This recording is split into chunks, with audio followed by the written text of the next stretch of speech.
Hello there. This is my walkthrough for homework 2 for Intro to Machine Learning. So let's start with my code here. All right, so part A of homework 2 asks us to train a k-neighbors regression algorithm. So after I bring in the training data and the test data here, and I select for our dependent variable of the median value of the home, we then train a k-neighbors regression model. So doing that gives us the following graph where we are comparing different values of k and seeing what the R-squared value for the training and test data is. And I will explain this graph further in the presentation. On to part B, where we train a linear regression algorithm. This one's much simpler. We simply fit a linear regression and then show the training and test score to get a sense of if we're over or under fitting. And that just pops out some scores down here in the terminal. Next, for part C, we train a ridge regression algorithm. Not much different from the k-neighbors regression, just using the ridge algorithm instead.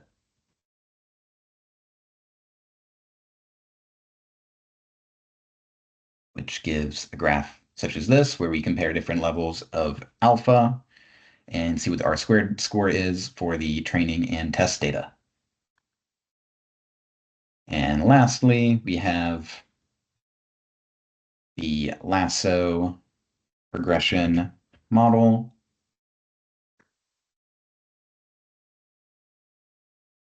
which is pretty much the same code as ridge and k-neighbors. But of course, it's a different algorithm, so the graph ends up looking a little different.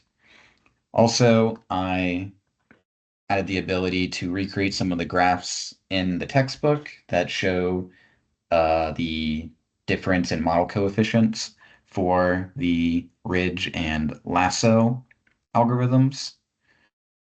So I will rerun lasso here, and it spits out a model that looks like this, which kind of gives you a sense of how the coefficients are reacting to different levels of alpha. So those are also included in my presentation, and I will explain them further there. So let's get into the presentation then. All right. So for part A, as I mentioned earlier, we are training a k nearest neighbors regression model. And I chose k's that range from 1 to 11, just because that's what we started with the homework last time, and it seemed to work well here. And my results show that the model was overfitting with k is equal to 1 or 2. We can see that in figure 2.1 here.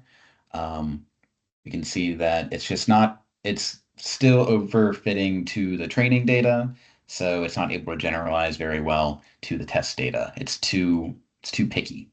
Um, Whereas we start to see a peak in accuracy around k equals 3. So this is what we would want to go with for our model. We see a nice peak here in the test score, whereas everything from k value 4 onwards, the test score starts to drop off because now we are too lax in our groupings, and we are not getting very good accuracy anymore. So the best score I got for this model was at 0.705. Okay, on to part B, which is the linear regression. Not many pictures to generate for this one, unfortunately. But the training R-squared score that we got back from it was 0.75, and the test score was 0.669. 0.669 is not a great R-squared score, and it's certainly lower than the test before. I would say it's not very indicative of either over or underfitting, because the training and test score are decent size apart. They're not too close and they're not too far either. If they were too close, that's evidence that we're starting to underfit. If it's too far away, then we're probably overfitting to the training data still. So One benefit to this model, though, is that we are able to get a sense of what coefficients are influencing the output. So we can see here that RM has a very big influence on the predicted median value of the home. And RM, I'm pulling it up on the other screen here, is the average number of rooms per dwelling. So the higher that is, the higher the median value of the home is. It also prioritizes this COS variable, which is a dummy variable that indicates if the home is on the Charles River or not. So those make sense that they would be highly correlated to the value of the home. Okay, on to part C, the ridge regression. We're going to add some L2 regularization to see if we can help improve the accuracy by kind of correcting for overfitting, as the linear regression probably is, although we couldn't really get a good sense of it. So for this regression algorithm, we tested alpha values from 0.001 to 1000. And I found that it was overfitting from 0.001 all the way to 10. And we saw our best accuracy at alpha equal to 100, which is evident in this graph here in figure 4.1. See a nice peak in accuracy for the test data. So everything before it is likely still overfit to the training data. Whereas once alpha goes to 1000, now we're also dropping in accuracy because we are restricting the variables too much. We are bringing them too close to zero, and it's just not able to capture the training data. So this is kind of evident in the graph here, figure 4.2. We can see where ridge alpha is equal to 10. These blue squares, they're kind of closer to the standard linear regression coefficients. Whereas when we increase alpha to 1000, we're bringing them closer to those coefficients are just going closer and closer to zero, so they're not able to really fit to the data as well. And we have a nice middle ground at alpha equals 100, where we get a better accuracy than linear regression. What's also interesting with this is that it prioritized different variables. So the last one prioritized this cost and RM variable, but we see here that the LSTAT variable has a greater influence, which is the percentage of lower status of the population, as well as this PT ratio variable, which is the pupil-teacher ratio by town. So ridge regression found that those were more influential to the median value home than before, which is kind of interesting. All right, on to part D, the lasso regression, which is using L1 regularization. Here we also tested alpha values from 0.001 to 1000. And the results were that we saw evidence of overfitting from 001 or from 0.001 to 0.01. And I believe the best R squared value was at alpha is equal to 0.1.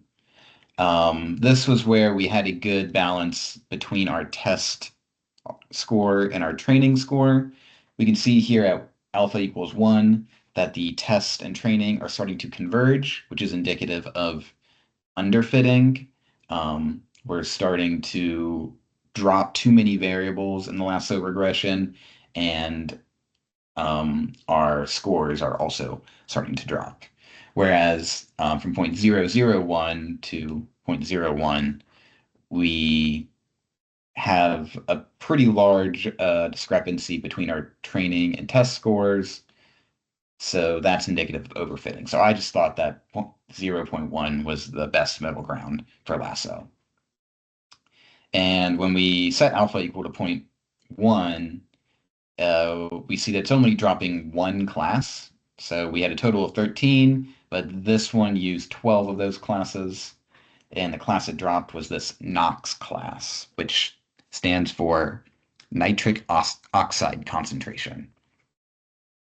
So It's interesting. That's interesting to see.